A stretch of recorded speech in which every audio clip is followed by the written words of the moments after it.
one. There it is. What up, ladies and gents? That. Gotta love it. It is Wednesday, hump day. It is. Whoop, whoop. Hey, you guys ever get stuck somewhere and not speak the language? Well, we got a solution for you today. Hit it, James. Shut up and sit down. The Business Bros Podcast was created for you.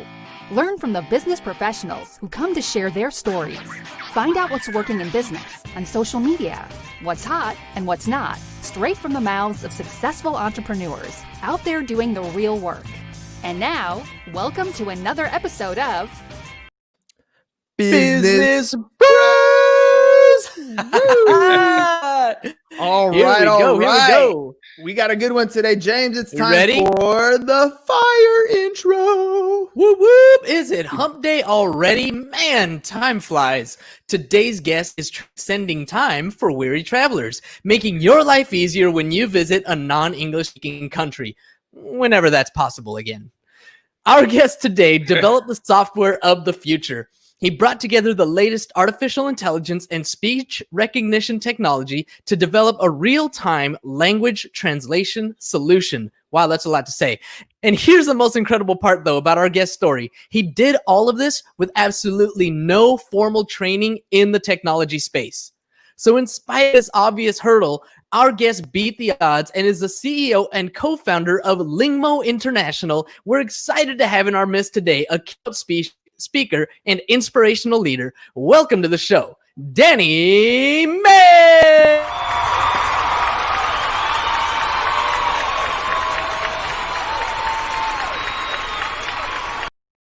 Danny, welcome to the program. Thanks, guys. Thanks for having me. Incredible story. Welcome to the show. We're excited to hear from you. Oh, dude. Thank you. All right. So, first of all, anytime I talk to anybody who doesn't know Spanish, for example, you may have English and Spanish. I'm in San Diego, so Spanish is one of the secondary languages here. All they ever know are the curse words. So that's just how it happens. So James, I made this little clip just for you, just so we can get an idea of the sense of language. Shit! Language. Wait a second. No one else is going to deal with the fact that Cap just said language? I know. Language. That's too good. That's too good. What a struggle. Language. Right? And it's just funny because I have friends that may not speak Spanish, but the only words they know are the curse words. And so, Danny, tell me a little bit about your struggle, man. How did this thing come about? Your story has something to do with you being stuck in China? Yeah. So originally, I'm a plumber by trade, and I was in China to find some products to sell in Australia for a company I was working for. And literally, the first time I've ever been there, within 4 hours, my passport was stolen. And from that, I went up to a police officer. He didn't speak a word of English, so I downloaded a translation app at the time and said, "Hello, how are you?" into it. Nice and simple, just to start the conversation off. And it actually translated and come out, "Hello, I love you." So needless to say, he wasn't impressed. No, that was that awkward feeling, right? Like, yeah. Like you're like asking a legit question. He's looking at you like you're crazy. Yeah, he had his hand on his gun and everything. And the colleague I was with was running down the street. And I knew it was all bad. I just knew. So how'd you get by, man? Like you're stuck in China. You don't speak Chinese. You don't speak Mandarin. Like what? How do you get by? It was a struggle at that point. I only wanted to get to the Australian consulate to get a new passport to get out of the country.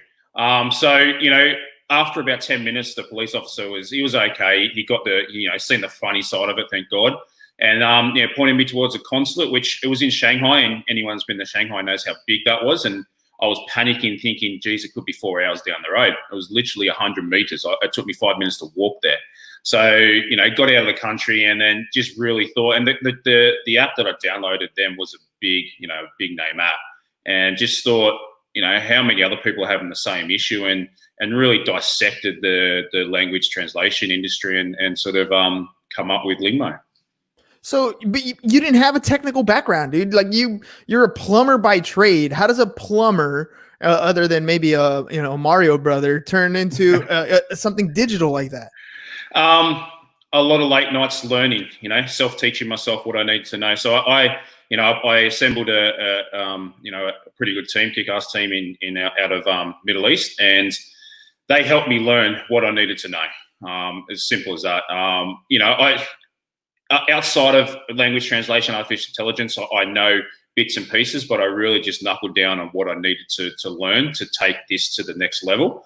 And it was quite, when you broke it down on where the issue went wrong in my scenario in China it was the speech recognition.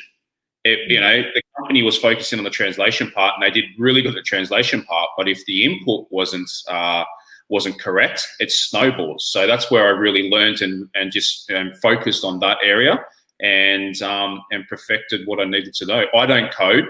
I did start to learn to code, and any coders out there, you guys are unique. I just seriously could not do it. Oh, it is. Well, I mean, you mentioned something important, the speech recognition. That's a tough thing. Like, I couldn't code I could barely type stuff, right? I mean, I love my speech to text on like Google, for example. I can take my speech to text, but for it to translate to other languages, first of all, like I'm in California, I have that dude surfer accent. I know when you're listening to me, that's the accent that I have. When I hear you, you got that hard Australian accent, right? So all these different, even though we're speaking English, those are completely different dialects of English. The way we say certain things, the way we enunciate, wherever we put emphasis on words.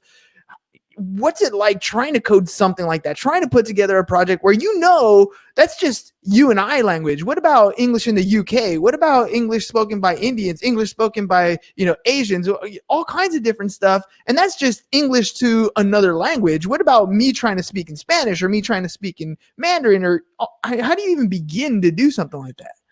It's a big project. It is. It's the nuances and dialects.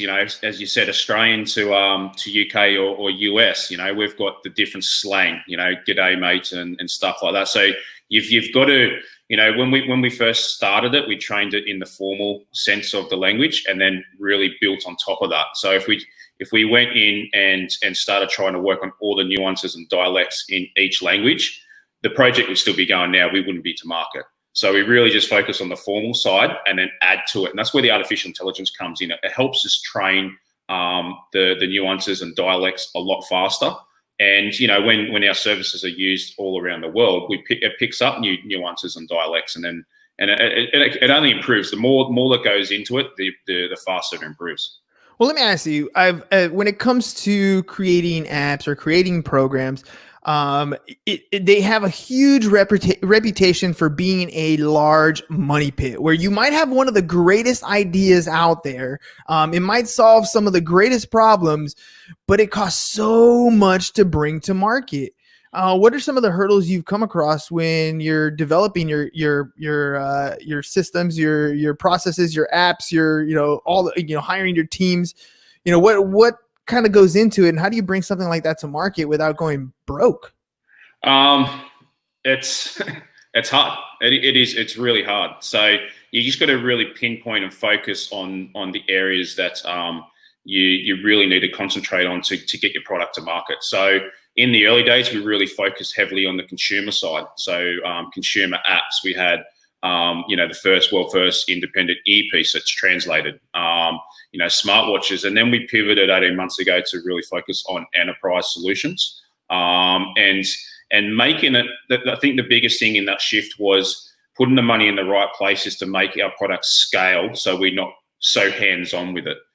So all we're doing is updating. So we've built our products now to be scalable. So anyone can come onto a website that has a chatbot, for example, and just and for $30, $40 a month, they can integrate our translation solutions into their chatbot, and it's bilingual in 80 languages. So we've made it scalable like that. I think that's what we really focus on.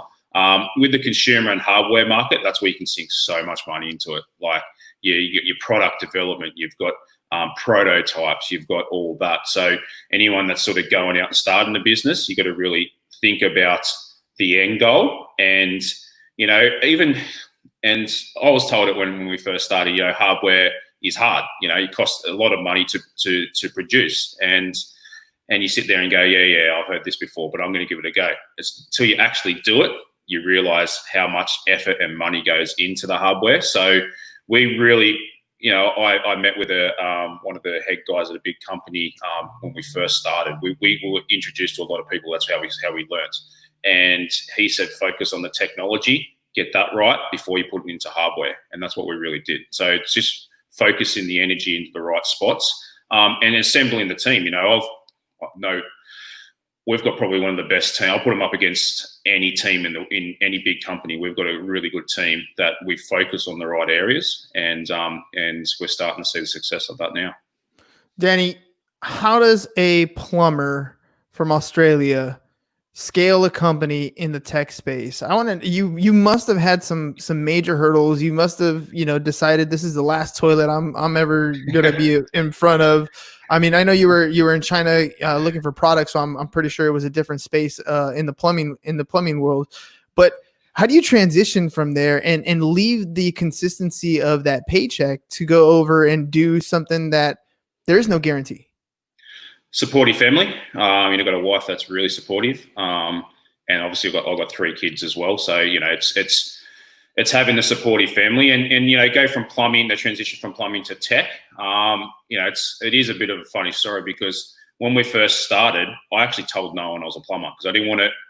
When I went and seen angel investors in the early days and stuff, and they all knocked me back before I brought my partners on, because I didn't have the tech knowledge, and so we actually sold our house to put the money in to have the MVP. And apart from that, until we sort of started getting some notoriety, people seeing our products and what they were, how they were built, and the accuracy of them, no one knew I was a plumber. I just kept that to myself, because I didn't want to see that as sort of, oh, you're a plumber, we're not going to take you seriously. So I actually made out look like I've been in the industry for a long time. And then we did a big press release with our earpiece, which, we had the heading Australian Plumber Invents Translation Earpiece. And that went around the world. It was in, 37 of the top 40 business magazines around the world. So that's where we really got the success and started to people taking us, to the next level and seeing how good we are. And then that's where really the story come out. Well, but I want to dig a little deeper, because I'll tell you what, you're like the average Joe doing the whole plumber job. You have a bad experience, which when people travel, they have bad experiences. Part of the memory of what an event is or what a vacation is going through the bad experiences. I lost my luggage. I didn't book the number of days in the hotel or whatever. We all have issues that happen. But you turn around and you take that bad experience and you start to develop a side hustle, and then somehow the biggest venture capitalist that you could have sold is your spouse, right? You literally were like, babe, this is going to be the next big thing, and this is where I'm going to focus all my attention on. I'm leaving my job that I have security on, and I'm doing this full time. By the way, can we sell the house? Come on, I gotta know, how do you justify that? At what point did you say, I am ready to go full force into this? It's having the right team behind me. It's pretty much what it was. I had a couple of, ventures, I was dabbling here and there in the tech side of it, and that's how I got onto. So our developers are based in Pakistan. They've been with me for 10 years, and we're doing stuff before this. It's having the team behind me. So I learned in those earlier businesses that, and a lot of entrepreneurs go through the same thing, where I created it in the early businesses. I created this. I don't want to give anything away. It's mine. Why should I give 20% to someone that did nothing? This business, I really with Lingmo, I really had a different approach. It wasn't about trying to make as much money as we could in the early days. It was about helping people, and then and bringing the right people on. So the first person I brought on was my business partner Darren, and he's also not from the tech industry, but he helped me commercialize the product. So I knew where my weaknesses were. And my weakness was I could build the product, but commercialize it to sell it into the global marketplace. That's where I fell short. And then we brought another one of our partners on, Peter, and he helped us gain access to investors. So it's about bringing the right people on at the right time to take it to the next level. And that's what I really learned from the earlier businesses that didn't succeed to what we've done now. So you were taking into account some of those things where you were struggling beforehand. So you've done a couple other business ventures, other entrepreneurial journeys.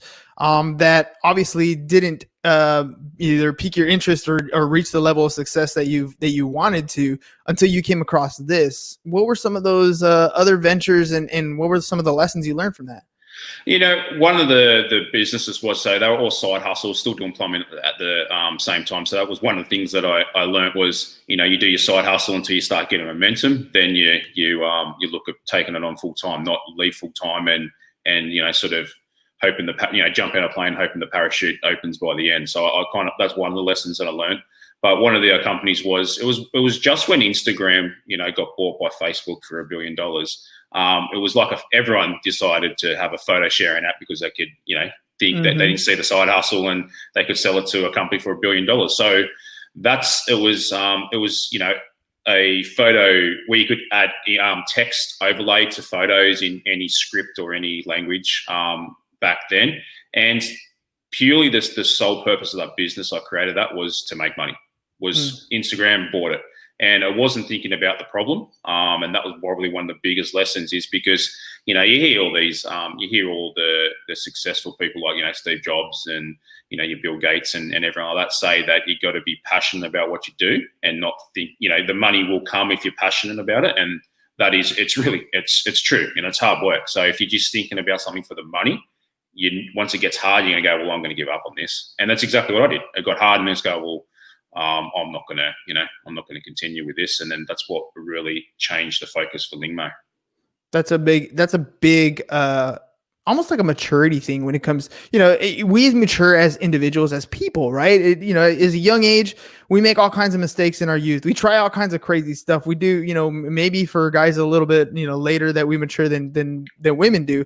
But there comes that sense of maturity also in business where at first we're like, this is going to be my next thing. I remember being 25 and in my first business going to the insurance agent and she's like, oh, you guys are doing well. I'm like, hell yeah, we're doing well. We're going to be the next, billionaire kids right here. That's what's going on right here. By 25, I'm not going to have to work a day in my life.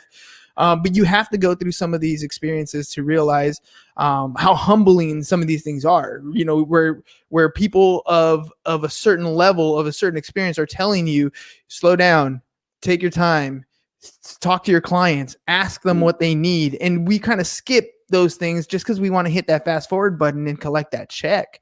Yeah. You seem to have established that experience pretty well. What kind of advice would you give?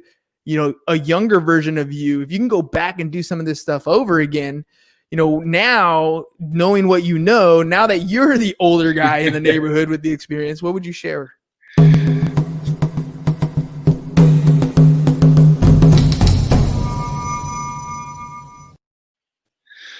I guess it's focus on the problem and you've just got to be passionate about it because as I said, in the early days, I want to start a business for the money. And, especially now, startups are the rage, entrepreneurship. That's what people want to do.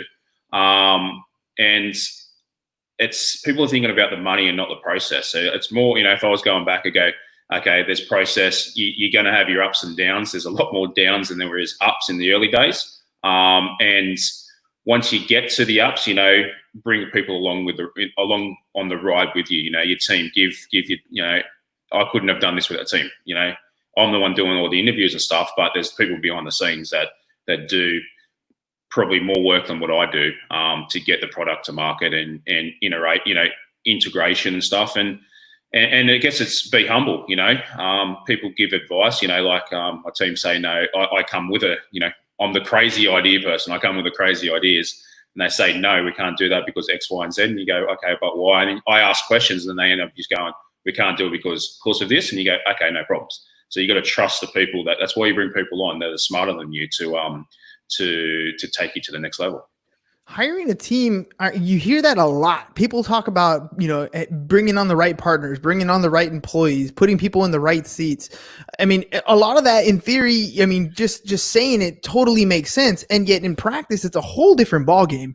You can bring someone on and realize, man, this person's a cancer. You can bring someone on and realize maybe their skill level is not where I want them to be. You can bring someone on and they're awesome and you realize you suck at managing people. There's a lot of aspects to bringing on the right team. How did you know you had the right people? And what did you do when you realized you had somebody that maybe wasn't a good fit? I think the biggest thing was knowing that I had the right team was, in the early days when we're designing and had the prototypes of our hardware, there was a lot of hard days. There was things going wrong. And I remember there was one instance where there was something with our earpiece that we designed that didn't slightly work. And, we felt like it was the end of the world, like in one afternoon. Next morning, everyone just sat down, we worked out the issues, and next thing you know, we had the product to market in 2 months. So that's where it was kind of, you got the right team. Early days, people, you bring the guys along for the ride, like our developers and stuff. And it's just about, the crazy ideas coming to fruition. They don't think anything's crazy. So that's when you've got the right team. If you sit there and you go, I want to do this, and they go, you keep hearing no from your team, you go, well, okay, well, maybe it's not the right team, but you go with a crazy idea, and they go, well, yeah, because that's how we've sort of differentiated ourselves. We've thought outside the box. If we kept thinking inside the box, we'd be the same as every other company. But we thought outside the box because of, we're using the assets that we have, which is, myself and it not being, coming from the tech industry, I can actually challenge the status quo with our developers on things that they think inside the box on a development side. And I go, well, why can't we do it X, Y, and Z? And we try it, and then it's not working. And that's I guess a big difference. Yeah, that's one of those things when you talk to people who are of like mind, when a problem persists, you have two types of people: the ones that are going to say, no, we can't do that, and the other ones that say, how can we do that, right? And the how can we do that is the innovation phase. That's the type of team that you definitely want in something that's very outside the box thinking, because you're right, it doesn't exist yet. We have to make some modifications for it to come to fruition.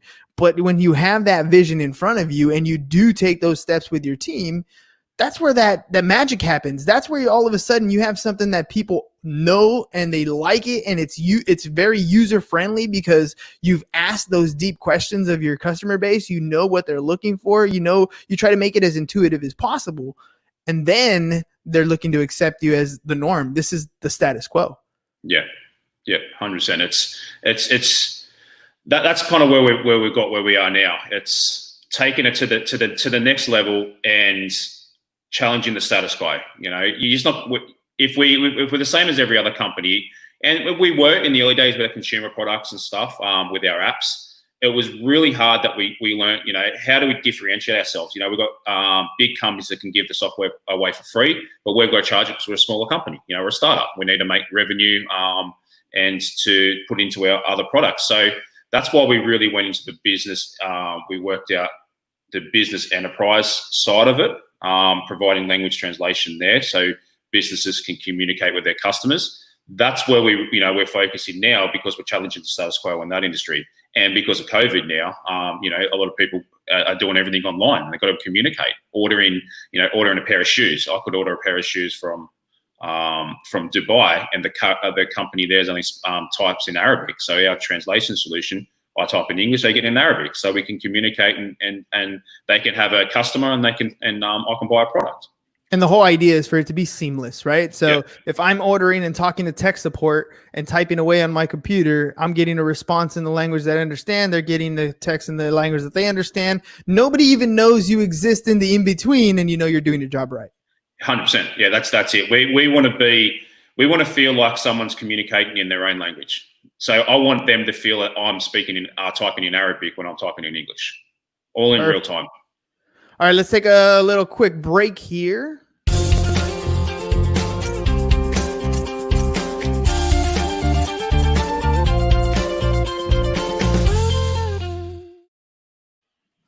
Yeah, it's that time for Ham's Insurance Tip of the Day. And today I got a question for you.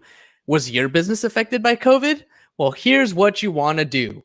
Now, whether you agree with the experts or not about the validity of COVID-19, all right, the coronavirus pandemic has hurt our economy, and for some, it's been downright devastating. Lots of business took a big hit and either stopped services altogether or went to minimal operations, leading to huge drops in sales and, unfortunately, employee layoffs. So what many business owners did not know is that their insurance policies are based on these two major factors: gross revenue and payroll. So with these significant reductions in sales salaries, insurance companies have been offering to lower premiums as much as 30% without any review to help small businesses get through these difficult times. So if you haven't already, be sure to talk to your agent about reviewing your annual gross sales and payroll and get some relief from your insurance company today. If you have any questions or need any more advice, give us a call at Pipeline Insurance, 877-928-9994, and follow me on Twitter at InsuranceBroHam.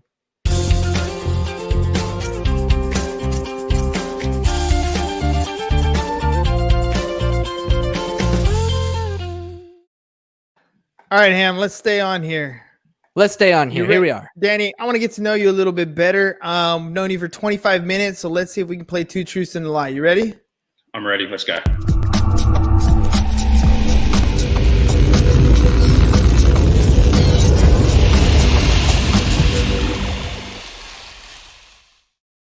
Two truths and a lie. So it's pretty simple, Danny. You're going to tell us 3 things. 2 of them are truths. 1 of them is a lie. And James and I are going to see if, based on the 26 minutes that we've known you, if we can decipher which one is the lie. Okay. Nice. That was 26 on the dot. 20. Okay. So before plumbing, I used to be a carpenter. Okay. I enjoy doing karaoke a lot. So every time I'm at a pub, I do karaoke. And my favorite sport that I played when I was a kid was rugby union. Man. Oh, man. These are all a little tough, right? Hard. You can these are tough because you can definitely see the carpenter side if you go to plumbing, right? I mean, there's finishing and okay, that makes sense. I mean, and you're Australian, so like rugby is it also makes sense, right? Yep. But the karaoke, I love karaoke. Maybe you don't like karaoke so much. I'm gonna go with carpenter. I'm gonna call that one a lie. I'm gonna say that you just went straight into plumbing. It's probably generational. You know what? The rugby makes sense. I'm gonna go with the rugby.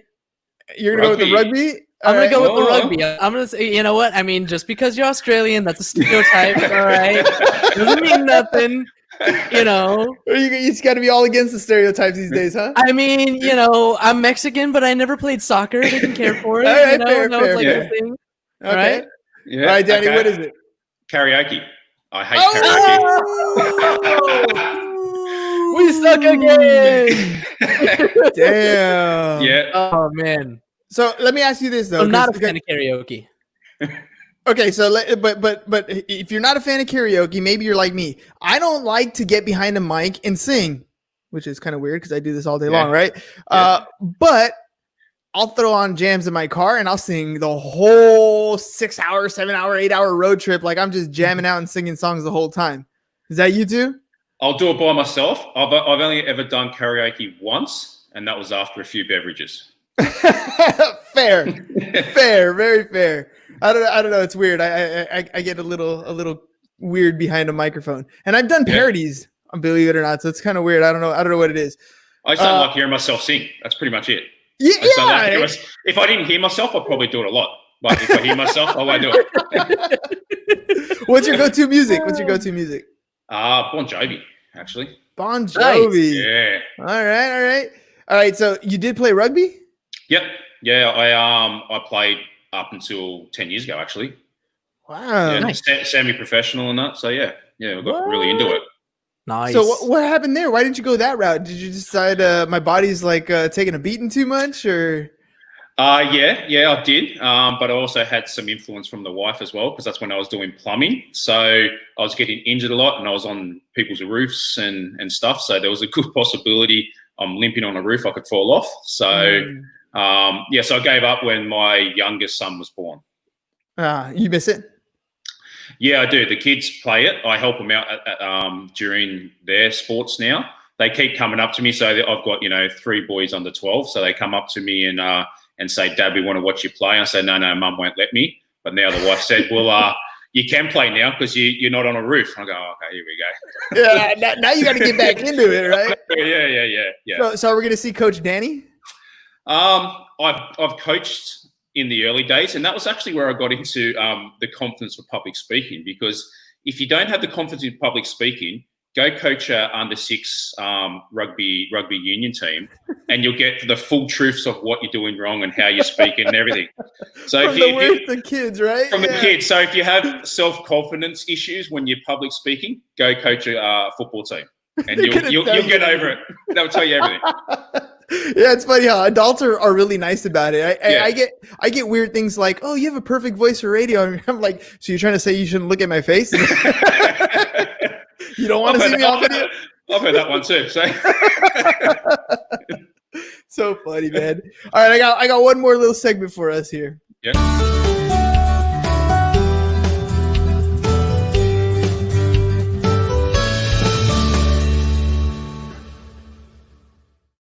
Danny, you've been doing some public speaking. You've been going on a number of different podcasts. I want to know what your experience was like with the Business Bros podcast.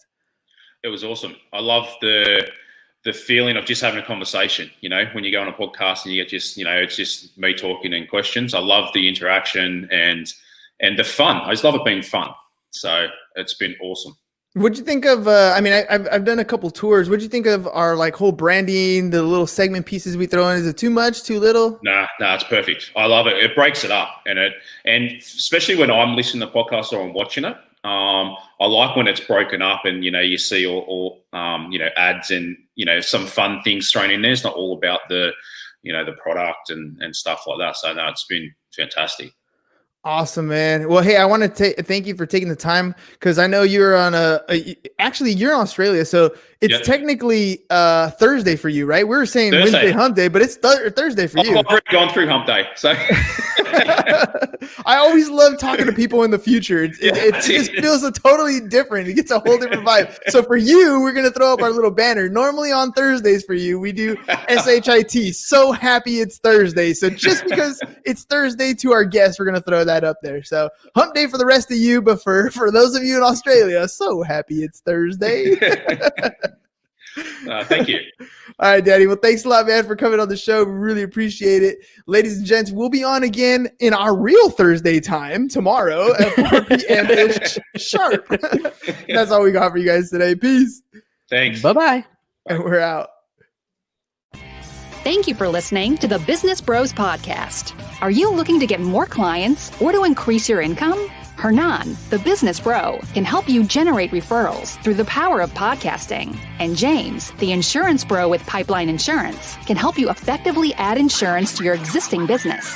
If you are ready to create wealth today and generational wealth for tomorrow, email businessbros@csfirst.com to schedule a free consultation, or join the Business Bros Network, www.businessbros.biz.